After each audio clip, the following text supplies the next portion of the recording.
We decided to spend the entire night within the home of fairies, healing our wounds, recovering our spells and planning our attack once we returned to the ruined manor of Balybus.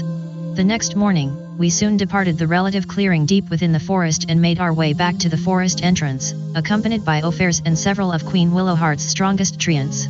The trek proceeded in relative silence, our party tense with the thought of doing battle with a powerful sorcerer and, likely, his yet-to-be-determined minions. The bright side, of course, was that if we could defeat Balybus, the strange aging sickness should be lifted and we will have saved many lives here in Grimtier. Then, of course, we can start thinking about how to escape the island. As we followed the small path out of the forest, all of us couldn't help but notice more treants standing amongst the trees and brush some distance away, their eyes glowing red and strongly possessed. Several took a step or two in our direction to attack, but then kept their distance, recognizing that our party was too strong for them to overcome. Fairies noticed the possessed treants as well and sighed, trusting that her brother will soon be defeated and the tree men restored to their natural state. Returning to the amber-encased manor where we originally met fairies and the treants, the sorceress looked carefully about, then led everyone to a particular spot on the ground about 20 feet southeast of the building. Here, start digging, as silently but as quickly as you can. The sorceress commanded the treants. This spot underneath should get us to the elven ruins below. The treants did as they were requested, beginning to tear at the ground and digging down rather quickly. Fairies then looked at me, her expression quite serious. It won't take long for the treants to penetrate the ruins below, the old sorceress began, focused on me. I know we just met, but once we encounter my brother and the conflict begins, we will need to trust one another if we're going to have any hope of defeating him. You have my trust, do I have yours? In effect, fairies needed to join my party and I immediately welcomed her. It didn't take long for the treants to do their job, burrowing a hole at a 45-degree angle down and large enough to allow each of us to descend one at a time. The shaft had broken through an old stone wall, penetrating the ruins below and allowing access. Time to attack. Fearful of the powerful magic user we were about to face, the treants asked that my party lead the way, the wood-based creatures taking up the rear and ready to defend us against the might and power of Balybus. Leading the treants down through the excavated tunnel, we emerged through an old stone wall into what appeared to be ancient underground ruins, the manor above purposely built atop them. Large columns of amber stood here and there, pulled down by gravity after the manor above was somehow encased in the golden stuff, lit from behind by a dozen or so magical lights illuminating the ruins fairly well. Expecting to do battle with Balybus, we didn't find anyone or anything, which only deepened our anxiety. A quick search revealed that we had apparently tunneled through the outer wall of an ancient castle, fairies confirming the hypothesis moments later. We believe these are the ruins of an ancient castle, a stronghold where the Dark Elves originally created the Wizardbane. There is a chamber down here containing what we believe is a portal to a deeper level, but in 3 decades of trying, we could never get the portal open. This way. The elderly sorceress quite knowledgeable of the ruins, she quickly led our party in a particular direction further in. The treants continuing to follow behind us, fairies soon led my party to a central area, a large circular chamber perhaps 100 feet across and containing some peculiar things such as a small library, a rather well-built bed, a small pool of glowing liquid and, in the exact center of the area, a large ring of glowing magical runes on the floor, a stone hexagonal pillar rising about 4 feet alongside the ring. He's either not here or he's... fairies whispered, quite concerned. Invisible? An older voice answered, its location unknown. Do you think me as such a fool that I wouldn't protect myself for your return? Without warning, several glassy-like lion creatures appeared, each roaring and looking quite intimidating. A moment later, several fire elementals appeared as well, powerful creatures of fire that caused the treants to back away in near total fear. Then, who we could only assume to be Balybus appeared alongside his minions, a little older than fairies with unkempt hair and disheveled clothing that appeared to have not been changed in years. Balybus, please. Fairies began, trying to resolve the encounter with an impassioned plea. You're killing almost everyone above, end your spell and give up this obsession with the Wizardbane. You know I can't do that. Balybus returned, not nearly as emotional as his sister. The circle must be put down, only I can do that, and only with the Wizardbane. We've been over this 100 times, I must live for the greater good of Mariga. Fairies and Balybus remained miles apart, words alone weren't going to resolve their conflict. Recognizing that mere words weren't going to change the mind of the old wizard, but not wanting to attack him directly and risk both sides being hurt either, I tried a more middle ground approach, one that, hopefully, wouldn't result in any bloodshed. Tell us more about this Wizardbane you're willing to kill for, I continued, trying a different tactic. Are you even sure it truly exists? It exists all right, Balybus returned, apparently ready to talk for now. Centuries ago, the Dark Elves here in Grimtier forged the weapon themselves to defeat the circle, and it lies just on the other side of this grand portal. The old wizard pointed toward the circle of glowing runes on the floor, a magical portal I assumed had yet to be opened. We've spent 3 decades trying to open it, to no avail. Balybus slowly walked over to the small hexagonal pillar on the floor, the impression of a human hand made into the top of the 4-foot-tall obelisk. We assume there is some sort of passphrase needed to open the portal, the magic user summarized, placing his own hand into the impression atop the pedestal. We've tried everything we could think of, tapping knowledge from all over Mariga, but nothing worked. The many bookshelves here lined with old tomes now made sense, decades of research that hadn't helped in the least. Oh no! Balybus suddenly whispered, nearly dropping to one knee. His age and terminal illness nearly robbing him of his agility and constitution, Balybus nearly passed out and O'Fairies rushed to his aid. The brother put out his hand to stop, however, and instead hobbled toward the small pool of glowing liquid nearby, descending into the pool as if to take a bath. Watching curiously, the old magic user spent a good 15 minutes within the glowing pool, drenching himself nearly from head to toe before emerging again. That is so much better, Balybus commented as he exited the pool, using a nearby towel to dry himself off with. Miraculously, the wizard looked almost completely healed and rejuvenated, as if he were a decade younger. The pool clearly had strong magical abilities and I looked at it a little more carefully. Given what we had learned back in Leakley, it didn't take much to recognize that this magical pool was what was pulling all the life energy away from the weaker dark elves throughout Grimtier, allowing Balybus to remain healthy and alive despite his terminal illness. The pool needed to be destroyed as soon as possible. What destroyed the castle? Redfern then inquired of Balybus, naturally curious. You said the dark elves created the Wizardbane, what happened to them? Before the Drow could launch their army against the Circle, the Truistics themselves found this place and destroyed all the Dark Elves, from what we can tell, Balybus responded, answering honestly. We don't know if the Dark Elves hid the weapon away first or if the Circle recovered the weapon and took it away, O'Fairies added, deepening the mystery. They destroyed the fortress here, but this portal was created by the Circle, not the Drow. Meaning that the Circle left something here to protect, the Wizardbane, likely, Balybus further theorized. But we can't get this portal open to find out. If it was the Circle that left this portal behind, they wouldn't want it opened by anyone other than a Truistic, Redfern speculated, intrigued with the conversation. Perhaps it's more about who tries to open the portal than what they might say. We think the spirit of Sandaria is still inside you, I whispered to Redfern, surprising him. Perhaps her spirit can open the portal? Redfern considered my words for a moment, looked to my fellow party heroes, then stepped over to the hexagonal stone pedestal, both Balybus and O'Fairies watching him with disbelieving curiosity as well. Redfern drew a deep breath, then lowered his right hand into the depression in the stone, not expecting anything to happen. At once, the stone pillar began to glow. A moment later, the magical runes on the floor moved, rotating counterclockwise on the cold stone floor. The eyes of both Balybus and O'Fairies widened in shock and disbelief, decades of trial and error overtaken in one single act by Redfern. Suddenly, the entire ceiling faded away, revealing the outdoors, the sun rising and setting hundreds of times in the span of a few seconds. The walls then seemingly repaired themselves, the ceiling of the original fortress reappeared and everything looked new again, as if we had just been teleported to a brand new castle. As the wild magical effect ended, the rotating runes on the floor disappeared, revealing a wide stone stairway leading down into the darkness. Again, something quite bizarre had just occurred and we now stood within a lower floor of a recently constructed fortress. Naturally curious, all of us stepped to the entrance of the stairway leading down, bewildered by what had just happened.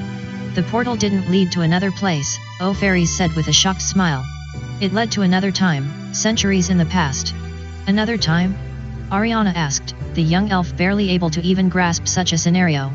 We haven't moved, O'Fairies replied, looking about.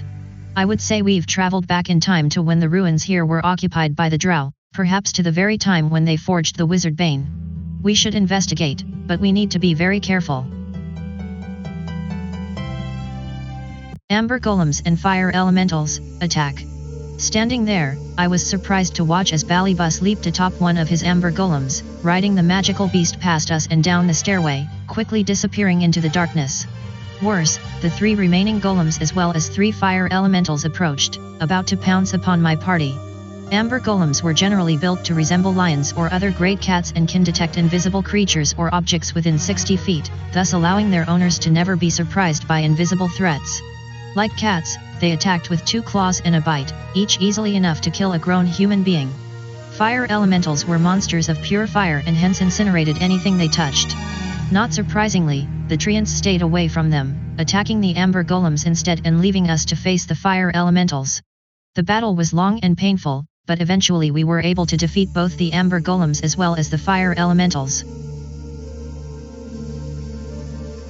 The monsters destroyed, our attention turned back to the stone stairway leading down, our party now apparently trapped in time and needing to find a way back to the present. My best guess is that we've returned to around the time that the Wizardbane was captured by the Inner Circle, Fairies conjectured, leading us back to the stairway going down. Maybe the Truistics couldn't destroy or even move the weapon, so they trapped it here in time where only one of their own could return to it. Fairies looked to Redfern but then turned back to me, more pressing issues to deal with. Lomtora, let's rest and heal ourselves, then follow my brother down these steps.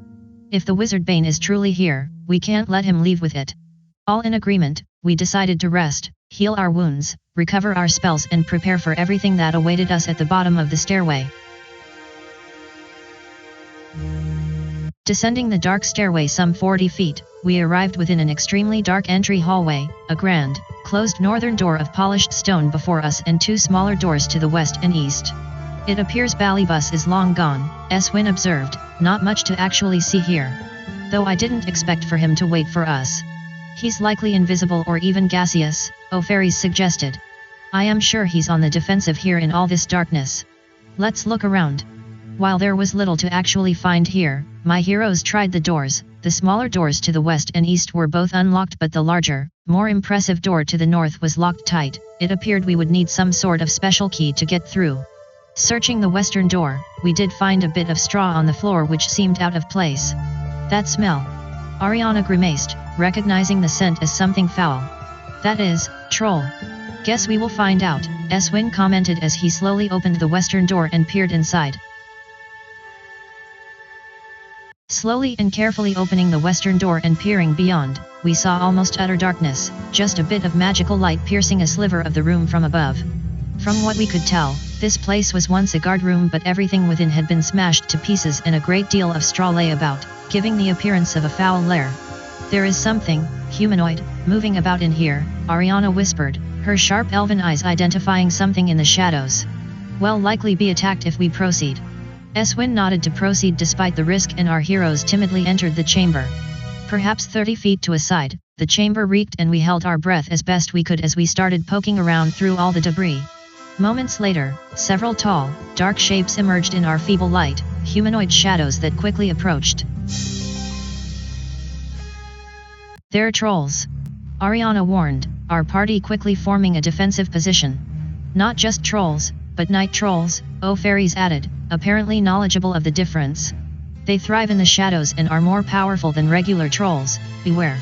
As Fairies would later explain, night trolls were shadowy relatives of the common troll native to the planes of shadow and rarely found on the material plane except when summoned or when rifts formed between the planes. They lurk in areas shrouded in perpetual darkness and are fearsome predators with purplish-black skin and long, lanky hair. They are incredibly quiet and stealthy, often attacking with surprise and can cast magical darkness. Like common trolls, night trolls have the power of regeneration as well. Moreover, they cannot be truly defeated until exposed to substantial light. Attacking with 2 claws and a bite, occasionally one would cast magical darkness as well, negating our light source and prompting one of us to relight the area. Eventually, we temporarily defeated the night trolls, the light carried by our party negating their regenerative ability to reverse their defeat in the dark, and we were then able to dispatch the monsters permanently. What are trolls doing deep within a drow stronghold? Redfern asked, starting to look about. It does not make sense. The chamber full of straw and debris, we soon conducted a thorough search of the night troll lair, not finding much, as anticipated. However, we did find several small, personal possessions, a knife, remnants of a shoe, an arrowhead, several beads, and a mirror fragment. The items seemed quite out of place given the creatures we had just defeated. These items didn't belong to the night trolls, fairies suggested, further examining the artifacts. These are ordinary things owned by dark elves. Something happened to the drow down here. What's this? Kartha asked, pulling something up off the floor and turning to show us. The mutant had apparently found a stone key, handing it to me moments later. Inspecting the key, it appeared to have been carefully cut in two. If the key opened something, we would likely need to find its other half to make it work. An intriguing find. I stashed the key half away inside a pocket, my heroes completing their search of the room and finding nothing more. Returning to the main entry chamber, Eswin slowly pushed the eastern door open. Mostly darkness lay beyond, a tiny amount of magical light emanating from the ceiling in the far corner. The smell, something happened here, very recently. Ariana conjectured, trying to pierce the darkness with her elven sight. There on the floor was a spattering of blood, human she believed, and still fresh.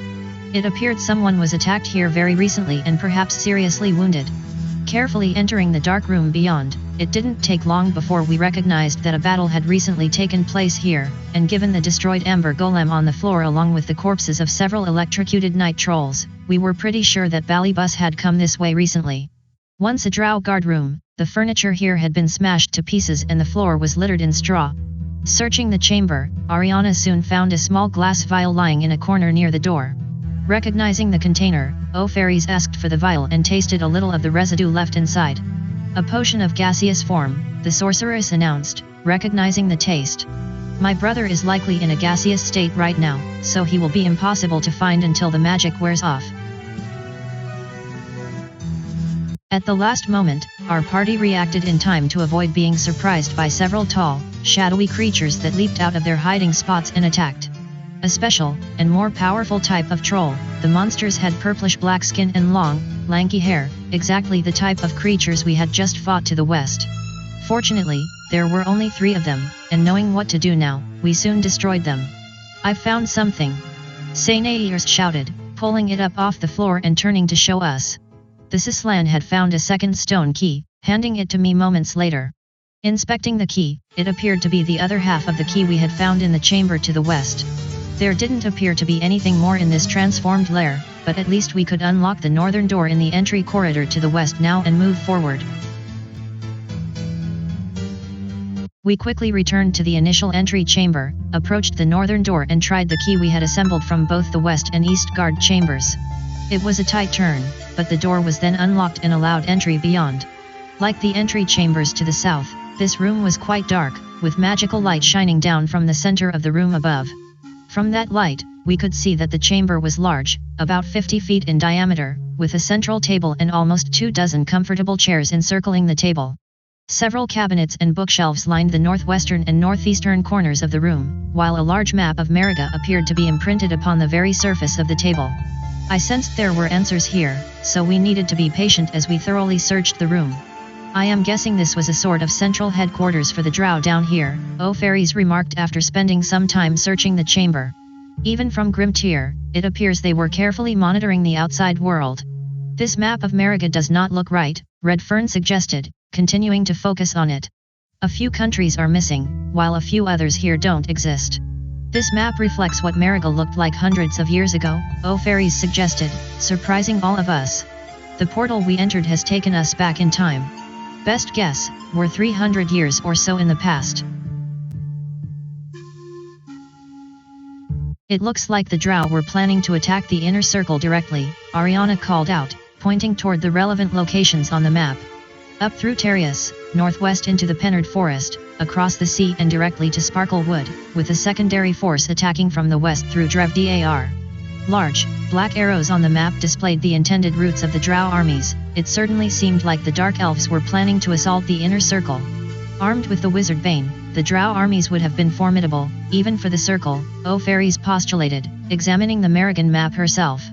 "Perhaps the circle learned of the attack and struck first," invading this stronghold and defeating the Drow before they could put their plan into motion. So, what happened to the Drow?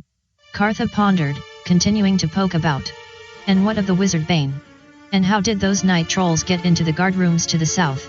Let's look around a little more, I suggested, hoping to find a few more clues here. Locked away in one of the cabinets were a set of intriguing records, documentation that looked to be Drow in origin and recent. Let me see those, Fairies requested, the only person here capable of expertly reading the Drow language. Taking possession of the records, the sorceress began to sift through them, sitting down at the table. This may take a few hours, so we may as well get comfortable. According to all this, the Drow was planning to attack the circle, and the Wizardbane was just the tip of the spear, so to speak. Fairies finally acknowledged several hours later, setting the records back down on the table. Somewhere to the north, I believe, there are all manner of workrooms to build and prepare everything an army would need, especially magical items. Question is, what stopped them? Redfern speculated. There is no mention of the Drow ever initiating any sort of offensive since before the Sislan Utopia. Perhaps the Circle did in fact storm this place and put a stop to their plans. Did you learn anything of this Wizardbane in those records? Eswin asked of Fairies, growing impatient within the war room now. I was just getting to that, Fairies responded with a slight grin. There is little about it in these documents, other than it was forged here in this Drow stronghold and is quite secure on a lower level. Apparently it is impossible to steal or otherwise acquire without authorization. Nothing's impossible, Eswin commented. If this Wizardbane is here, we will find and retrieve it. Ariana and Redfern nodded, the encounter here coming to a close. With doors to the west, north and east, we decided to try the western door first. Peering into this darkened chamber, somewhat lit by a few magical candles, the room looked like the guard chambers we had encountered to the south, its furniture strewn about and now appearing as a foul lair. Closed stone doors led away to the north and south. Waiting to see if anything within was lurking about to attack, a few minutes went by and nothing happened, so we cautiously wandered in, offended by the troll-like stench as well as the monstrous lair. Having a brief look around, my heroes soon deduced that the chamber was once the living quarters of one, possibly several, high-ranking Drow. However, the night trolls that had apparently made the room their lair had trashed it almost beyond recognition, and we initially didn't find anything of importance. Remaining wary, Ariana was the first to notice the northern door silently opening, the southern door opening as well without making a sound. Several tall, dark, shadowy beings then emerged. The night trolls attempted to surprise us as they attacked, but we recognized the assault in time. 4 night trolls attacked from the northern door while 2 attacked from the south, a total of 6. While the combat was initially fast and furious, we eventually put all of them down, the magical candles in the room helping to keep the chamber lit enough for them to be destroyed. More of these damn night trolls. Eswin complained, tending to his wounds. Can someone tell me what they're doing here? I would like to know that as well, Redfern responded, examining one of the slain monsters. This Drow castle was a fortress, how was it overrun by these trolls? Look, there. Ariana pointed, standing alongside Redfern, the two examining one of the troll corpses. Redfern spotted what Ariana was pointing out and lifted the left hand of the night troll, pulling a black ring off the dead monster's pinky finger. Examining it, Fairies stepped over and looked at the ring herself, an important find. This is Drow in origin, the sorceress stated, surprised. What's this night troll doing with it? This ring is a very personal item belonging to one of the Dark Elf officials, Fairies finally concluded, slipping the ring into a pocket. These night trolls came into contact with the Drow down here in some way, either defeating them, or what? Kartha asked, recognizing that Fairies was very concerned about another potential explanation.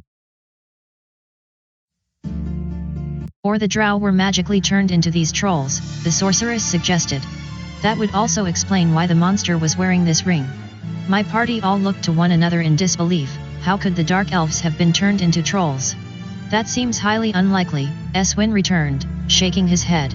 The troll probably just found the ring somewhere and put it on, end of story. We've seen such transformations before, Sainairs reminded us, back at the Baron's mansion, where the staff were all transformed into infernals. Maybe it happened here, too. Eswin considered the comment and nodded, keeping his mind open. The ruined living quarters searched and its denizens destroyed, it was time to move on. Stone doors led away to the north, east and south, so we elected to try the northern door first. Throwing some light into the darkness here, we found what appeared to be an abandoned dark elf bedroom. The air hung heavy with the stench of trollish musk, while the room itself was cluttered with the remains of luxurious furniture and rich tapestries, now torn and soiled. In the center of the chamber, an imposing four-poster bed lay in shambles, its once opulent drapes now mere tatters. Despite our light source, the far northwestern corner of the chamber remained cloaked in darkness. Watching the darkness carefully, it seemed to slightly move and wiggle on its own. Was the darkness somehow alive? Let's do a quick search, but stay away from that dark corner, Eswin instructed, leading our party into the ruined bedchamber. Follow me. Carefully searching about while avoiding the northwestern corner, most of the potential within the room centered around the four-poster bed, nearly smashed to pieces now and forming a crude nest-like structure on the floor. Searching the bed, we deduced that it was likely unoccupied when the bed was destroyed, perhaps having gone empty for some time. Hence, it appeared that this bedroom was likely not inhabited by any of the dark elves when the stronghold itself was attacked. Then, out of the shadows in the northwest corner of the room, several tall, black-skinned creatures with long, lanky dark blue hair appeared, reaching toward us in a very menacing way. This time, we had to fight 4 night trolls. Again, the combat was initially fast and furious, but eventually we put the trolls down permanently. The night trolls dispatched, we noticed that in the far corner where the trolls were waiting for us in the shadows was a tall wooden dresser, its 6 drawers closed and locked. Other than the dresser, the rest of the bedroom appeared to be a bust. The stench in here is nearly unbearable, Eswin complained, utterly disgusted by the smell. Let's go. Not quite yet, I replied, pointing toward the wooden dresser. Let's see what might be inside. Getting into the wooden dresser and rummaging through the individual drawers, we soon found a small, black cardboard box containing something within. Grabbing the box myself, I opened its cover, revealing a large, gold-plated key. That looks intriguing. Red Fern commented with a smile. Better take that, Lomtora. I nodded and agreed, dropping the key into one of my pockets and thankful for having found it. Returning to the living quarters, we then tried the door leading south. Throwing some of our light into this chamber and peering within, we were not surprised to find 3 night trolls standing there about 20 feet away. What was surprising was their defensive stance. They were prepared to fight if we pressed them, but it appeared they were not interested in attacking us. Stand down and we will spare you, I ordered the trolls, attempting to intimidate them. Tell us what we want to know and you can live. The night trolls growled at me, either they didn't understand me or they were just too wild and monstrous to hold a conversation with. Second-guessing myself, fairies then slowly nodded in approval, encouraging me to continue. The middle night troll then slowly approached, not to attack but, it seemed, to communicate. Stepping to just 5 feet or so of us, the monster grumbled and wheezed, speaking in gibberish I didn't understand. We were once. Fairies whispered, apparently able to speak troll to some degree and translating what she was hearing. We were once, oh, dear. What is it? Kartha asked, sensing something dreadful. This troll says it's just been transformed. It was once a dark elf. While the other night trolls continued to snarl and taunt, the creature before us was clearly trying to communicate. I was still concerned that it could attack at any moment, but it wasn't acting like any of the other trolls we had encountered so far. We've been cursed. Fairies continued to interpret, the sorceress now standing near me as well. The drow betrayed, the circle find us, turn us all into monsters. I can't fight it. Looking deeply into the eyes of the troll, the creature locked its eyes on me as well, the two of us transfixed on one another. A single tear slid down the cheek of the monster, and in that moment I realized the truth. This night troll was once a proud and hardy dark elf who was recently transformed into this hideous beast. How do we turn them back? I asked fairies, both heartbroken by the transformation and enraged at whoever had done this to them.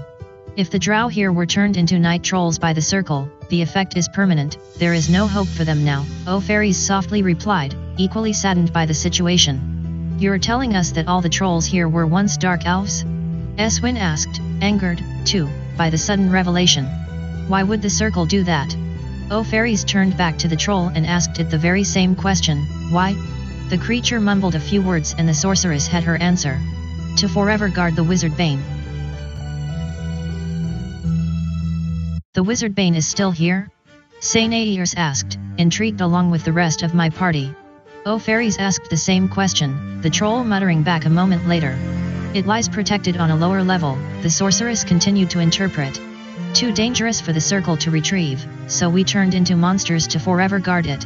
So the Wizardbane is still in play, Redfern summarized, pleasantly surprised. Let's thank this creature for letting us know. Suddenly, the eyes of the troll before us rolled back into its head and the monster convulsed. No longer able to keep the magic of the circle at bay, the creature gazed upon us as an enemy again and snarled. The tall, dark grey creatures then pounced in our direction, attempting to rend us limb from limb. In addition to the 2 regular night trolls, we also had to fight a night troll magic user.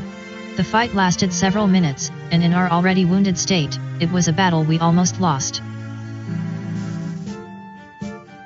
Almost defeated ourselves, we finally put the night trolls down, the magic user perhaps showing a hint of gratitude as it slipped away in death. Looking about, the once rich and impressive bedroom here had been destroyed by the night trolls and turned into a foul lair, just like several other chambers we had since passed through. Still, my fellow heroes started poking around in the debris, hoping to find something of interest. Piecing together scraps of information found throughout the ruined bedroom, we soon deduced that this chamber belonged to a high-ranking official of the Drow stronghold here, perhaps even the primary in command, likely the troll magic user. Unfortunately, none of the debris was important or valuable. The bedroom-turned lair now searched and its monstrous denizens dispatched, there was little left to do here. Fortunately, the single door leading north could be locked from our end, so we locked the door and then sat down to rest and recover, spending the next half a day in the chamber to nurse our wounds, recover our spells and prepare for the continued exploration of the Drow stronghold.